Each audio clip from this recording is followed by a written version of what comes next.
startup is Science for Everything. So, ladies and gentlemen, first of all, I want to tell you a story. This is a story of a father and a son. So, the father comes into the room and looks at the son, and the son has taken some crayons and he starts to paint the walls. While the father says, "You do not do this again," he goes away. The next day, the father comes back from office. He sees his son drawing and painting the wall again. He sees it, but as soon as the son sees his father, he looks at him and he drops the crayons. Well, again he shouts at him and he says not to do it again. But on the third day, the father comes again. He again sees his son doing the same thing again, but this time he looks at his father, smiles at him, and keeps on drawing again. Well, ladies and gentlemen, he again shouts and he doesn't listen. But then the father realizes, and the fourth day the same thing happens, but the father comes to him and says, "Come here, young boy. You're a smart boy. You shouldn't be doing this. Smart boys and good boys do not do this stuff." And guess what? The boy doesn't do that again. The moral of the story is, we try to do something when there's a why factor. It's not about the what to do and what not to do. It's about the why. Similarly, in our education sector, in our education system, students are told to do, let's for example, take 7th, 8th, 9th, and 10th students. They are told to learn figures of speech. Figures of speech is a part of English. And they are told to learn these figures of speech because these questions, these 10 to 12 to 15 figures of speech, are going to be asked in the examination for 1 mark or 2 marks questions in the entire 100 marks paper. So logically, a child thinks, why should I study these 15 figures of speech for such a long time to just earn 1 mark out of this 100 marks? So he leaves the idea of understanding it. He tries to ask the teacher, "Ma'am, why should I do it?" But the teacher says, it's going to come for 1 mark in the examination. And there's no interest created in the student.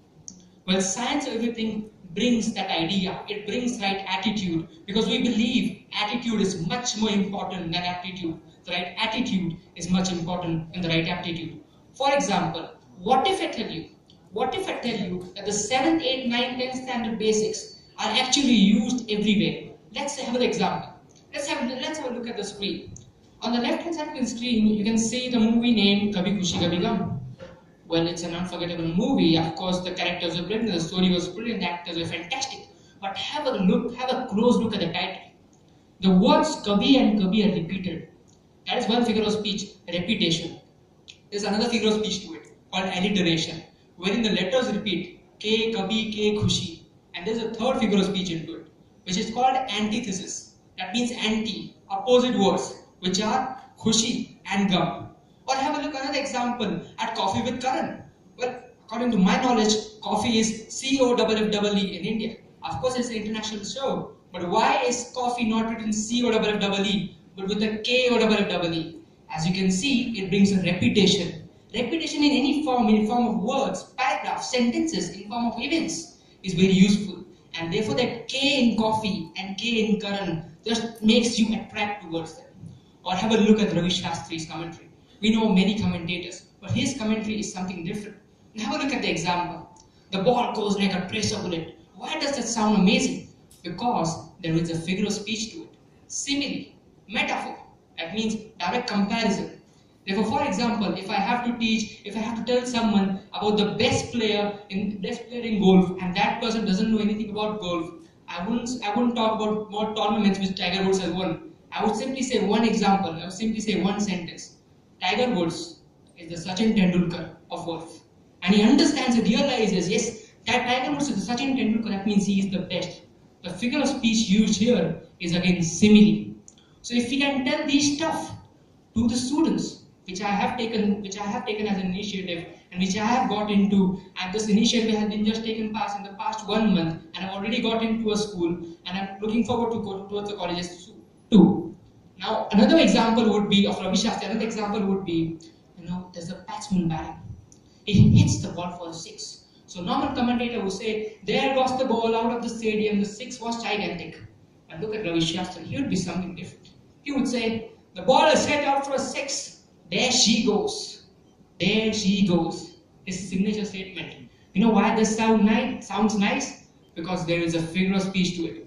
Personification. You give a non-living thing a quality of a living thing. there she goes. And such are the things, if we can make people, make students, especially schools and colleges, understand the applications of what they are studying, just like the young boy, they will understand what they are studying. More importantly, they'll understand why they are studying. And if they understand why they are studying what they are studying, well, let me tell you, ladies and gentlemen, getting good marks in the examinations and competitive examinations would be just a byproduct. Because they would go home, not bored, they would go home, take on the smartphones of their mother and their father, and they would go on to Google, and they just search upon these things, and they would get interested. And once they get interested, once the right attitude is imbibed in them, then no one can stop them. Or, I'll give you an exercise. I'll give you 10 seconds, ladies and gentlemen. Just have a look at this amazing quote from the most popular president ever. Just have a look at this quote and try to find out any figure of speech which you find in it. Please do that favor for me. Can anyone find a figure of speech in it? Succeed and fail. Antagonist. Brilliant. Succeed and failure. That's an antithesis. That's opposite words. Very good. Another example. Repetition. Your. Yes, absolutely. Repetition. Can't is repeated. Your is repeated. You is repeated. There's repetition. Then of course there's alliteration. So such things are coming without and with. Again, there's antithesis. Moral of the story. More the figures of speech, more better something sounds. Just for an example, just for a simile, just what an entrepreneur was giving an example. I was the bow and you were the arrow. Together we make the bullseye. Together we hit the bullseye. That's another simile again. If I wear the bow, you wear the arrow. Together we make this. And even that's another figure of speech in it is climax. Something this plus something this is equal to something bigger. So if we can make people understand the application of such beautiful things which they study in school, well, I am sure they won't get bored in school. Or have a look at this. Not only my session, my lectures, my guest lectures of science or everything, it does not only include motivational sessions, but it also includes different sciences. Most of them are discovered by me or researched by me and taught by me, but some of them are copied, some of them are taught by, some of them are researched by. But the good thing which comes in my startup is, what I do is I'm an international presenter who recently stood second in South Asia, and I was one of the 8 representatives of India. And before that, I'd like to tell you a story. Before that, 1 year prior to that, I went on to an international level. I was one of the 8 representatives of India. I went onto the stage. It was the first time a Maharashtra student had achieved that. I went onto the stage with my collar tight, my shoulders broad, my head held up high in the sky. I went onto the stage, gave a 10-minute presentation, the best I thought. And you know what? There's a 5-minute question and answer session, and the judge said, "You have wasted my time, and I won't even ask you a single question." And there I was, in front of hundreds and thousands of people. I had to go away from the stage, embarrassed, red-faced. And then I decided, this happened in 2015, and then I decided that I would never ever participate in public speaking competitions. I would never ever do this again. But then the right attitude came into my mind, and then I realized I should be going. The right attitude is important. So I participated in the same competition again in 2016. Again, I won the district level, all the levels were international level. Again, the same South Asia level.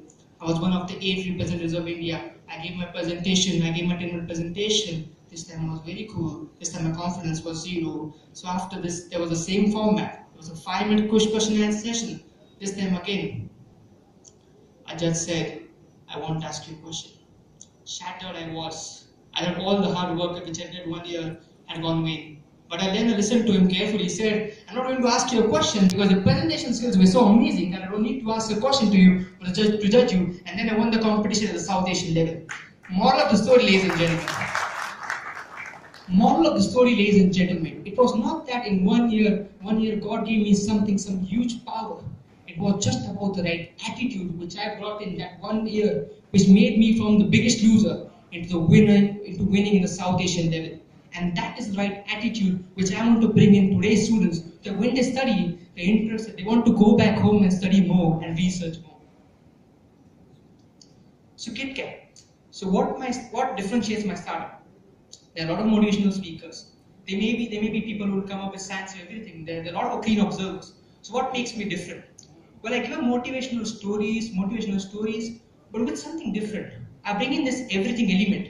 Like for example, I'll tell you the science of humor. I'll tell you some science of why Kapil Sharma's jokes are so funny. And then what happens due to this is, when an audience listens to this, they go back home, they switch on the television sets, They see that Kapil Sharma show, they start laughing, and then they remember that Vanky Kataria told me this thing in that lecture. So in that way, those things happening around them are acting as a trigger to brand me and to market my startup, which is Science of Everything. And therefore, just like KitKat did a few years ago when sales were going down, KitKat came up with a new concept, KitKat coffee. So no one was ready to buy KitKat. The KitKat sales were going down, so they launched new concept, KitKat coffee. So whenever someone thought of coffee, they thought of KitKat. So coffee, KitKat, KitKat, coffee. So even now you can realize there is some alliteration, KitKat coffee. And there's a lot of things which are brought into perspective. And from this thing I would inspire that we should also bring in some trigger concept so that I don't have to market my startup. But as soon as some people, because the normal problem with a motivational session is, you hear a motivational session, you get absolutely breathtaking confidence, you feel absolutely amazing. You go out of this door and you think you can believe and do anything. 1 day, that's brilliant. 2 days, it becomes good. As days pass by, that confidence, that memories fade by. Because who is going to find Vanky Kataria in television sets? No. Am I going to come in newspapers? No. Am I going to come in radio stations every now and then? No. So how would something strike your mind time and time again so that you get inspired? So by having such Science of Everything sessions, which are typically 45 minutes to 1 hour, I basically have motivational sessions with science of everything around us. So whenever they see something around them, then they remember of their motivational session. And therefore, in short way, they also understand the science, but they also get inspired every now and then. That is what differentiates me from others. And if, ladies and gentlemen, if you think that this is all about the non-technical stuff that I could present, then let me tell you, sir, ladies and gentlemen, there's more. Now have a look at this free kick. This is probably the world's best free kick ever. 1998 Roberto Carlos free kick. Or David Beckham for that matter. You remember David Beckham? He used to curl those footballs like anyone else. Bend it like Beckham, they said. And now there's science to it, ladies and gentlemen, too. The principle is Bernoulli's theorem. So typically, Bernoulli's theorem is explained to students as the sum of velocity energy and pressure energy for an additive fluid is constant. Therefore, if the velocity energy decreases, the pressure increases, and if the velocity increases, the pressure energy decreases. That's a normal concept. Now let me explain to you in a science of everything way. Imagine you're on the platform. Imagine you're waiting for the train to arrive. It's getting late. And then you see the train passing by. You're waiting for the train to arrive. And as the train passes by you, you feel as if you're getting attracted towards the train. You feel as if you are getting pulled towards the train. Well, ladies and gentlemen, what you just experienced is the perfect and the most apt example of Bernoulli's theorem. Let me explain it to you how. So when the train passes by, due to a condition called no slip, the air passes by, the air passes with the velocity of the train. So high velocity. And Bernoulli's theorem says high velocity, that means low pressure. And behind the back of the person, the air is stagnant. The air does not move. So velocity is less, but the pressure is high. A low pressure region or a high pressure region, a pressure difference leads to a force which makes us pulled or getting attracted towards the train. And that same force, ladies and gentlemen, is used to curl, and it is one of the major reasons as to why a ball curls right from that point B to the extreme right position, suddenly into the extreme left positions, into the back of the goal before you know it. And at the end of the session, not only do we have motivational stories and science of everything around us, we create questions. For example, so the students should think about themselves. Students should think about what they're studying. For example, the law of conservation of energy, which is also called as the first law of thermodynamics. So it says, let's give you an example. So it says energy cannot be created nor be destroyed. It just can be transformed from one form to another. Well, the bad part is energy cannot be created. That's bad. But the good part is energy cannot be destroyed. So let's for an instant, let's just neglect the money part, the electricity bill part, the pollution part. Energy cannot be destroyed, ladies and gentlemen. Energy cannot be destroyed. That is the law. So why should we worry about saving energy? We should waste energy because we cannot destroy energy, right? The law says it. It's not I'm saying, the law says it. And then we make students exercise. And then students understand that the quantity of energy cannot be created nor be destroyed, but the quality of energy at every second, every week, every month, every year, every decade keeps on degrading. And that is the reason why you should save energy for you and for others. and thank you. I hope you loved the presentation, and I want to change the education system. I want to be a disruption. I want to make a change so that students shouldn't feel bored about studies. They should be interested and excited about studies. I hope you liked it. Thank you. I would like to invite any questions further.